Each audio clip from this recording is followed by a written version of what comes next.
Hi guys, Shelley here. It's my turn for my video for our massive Pourcon collaboration. I'm lucky last and I'm just going to get straight into it.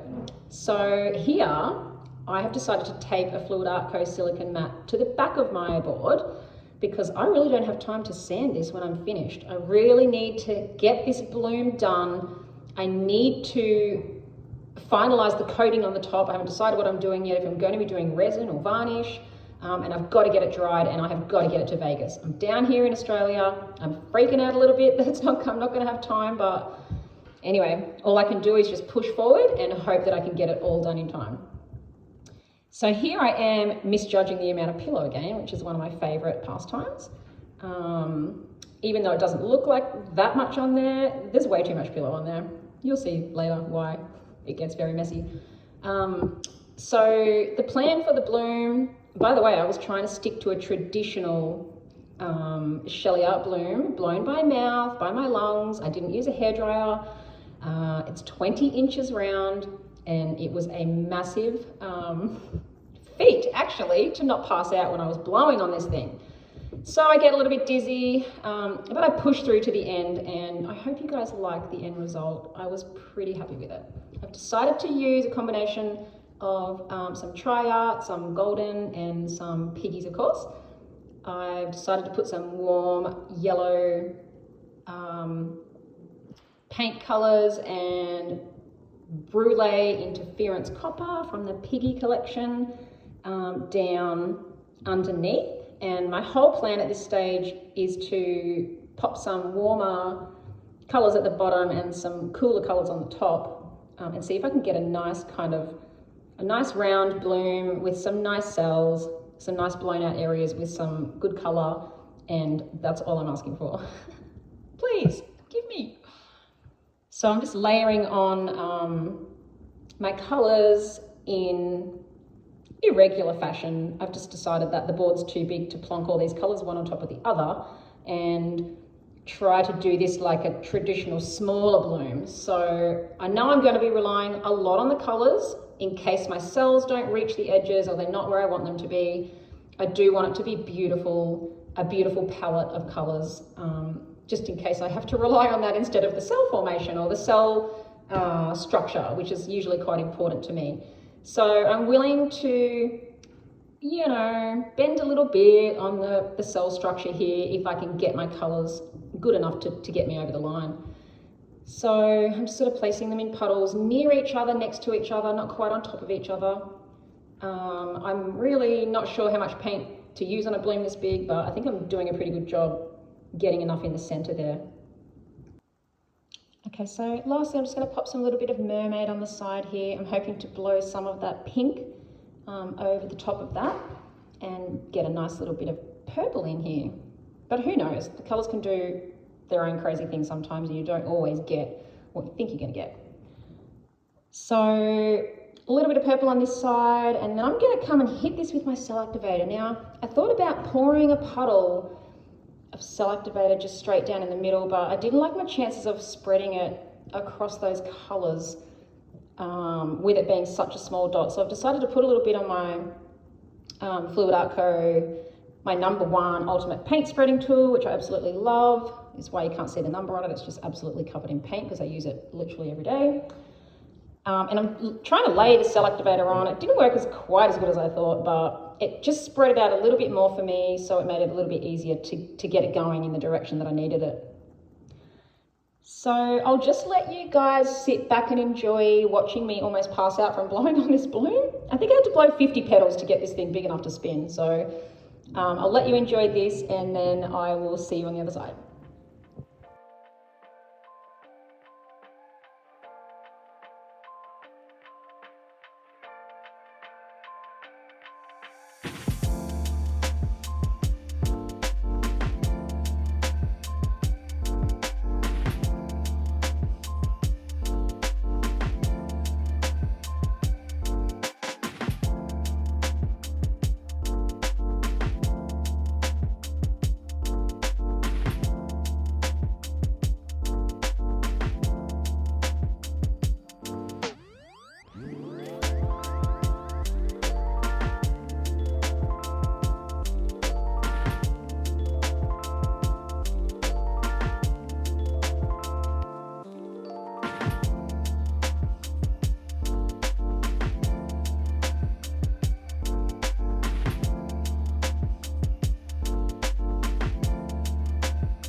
So I'm just going to get the straw and blow a couple of little bits of that cell activator in the middle.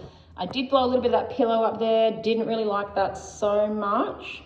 So I was really scared to keep blowing down like that. So I did grab my straw to just pop the surface tension there on some of that blue CA and get a couple more bubby cells to come through that I hope stretch out to be nice ones later. So I was really nervous to get this done in time because this piece has to be in Vegas for the Pourcon event. Some lucky Pourcon attendee is actually going to win this 20-inch huge, beautiful bloom in a raffle. So I'm really excited for that person. I hope the person that wins it loves blooms and loves color, basically, because they're getting both, and it's big.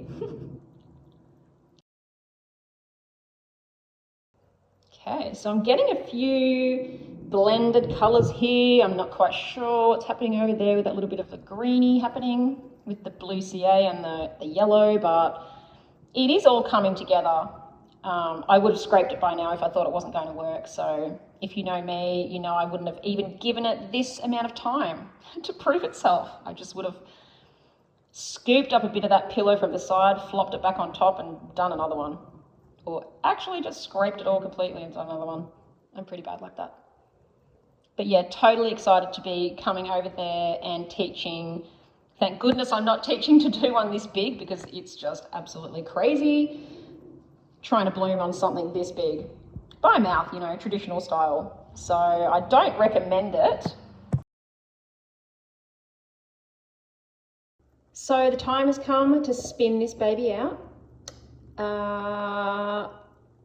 Little bit worried about the amount of paint I've got on there. I can see I'm going to be losing a lot of pillow off that side. What you can't see just out of the frame is me holding up my Fluid Arco pour mat as a kind of dam in front of me so that the paint doesn't go all over me.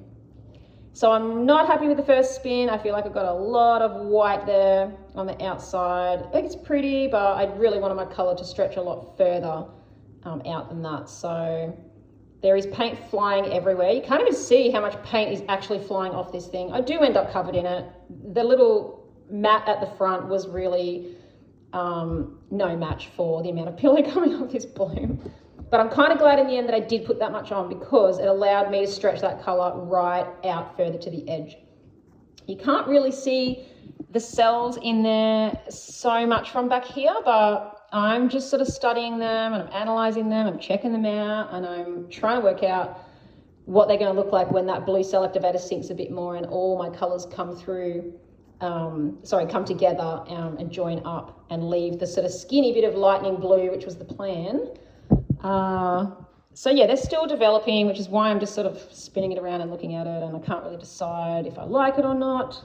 But as it's growing more into the middle, I'm liking it more and more, but I still do feel like I didn't get enough of the white from the outside. I don't mind a couple of little bit of highlighted white parts through it that gives it a little bit of character, but for me, there's just way too much pillow on the outside there. So I'm thankful that I've put this much color on at this point because it really did, it did need it to get right out to the edge. So if you're doing a 20-inch bloom, highly suggest you go with a little bit more pillow in case you do need to use that pillow to stretch out your design from the center a bit more.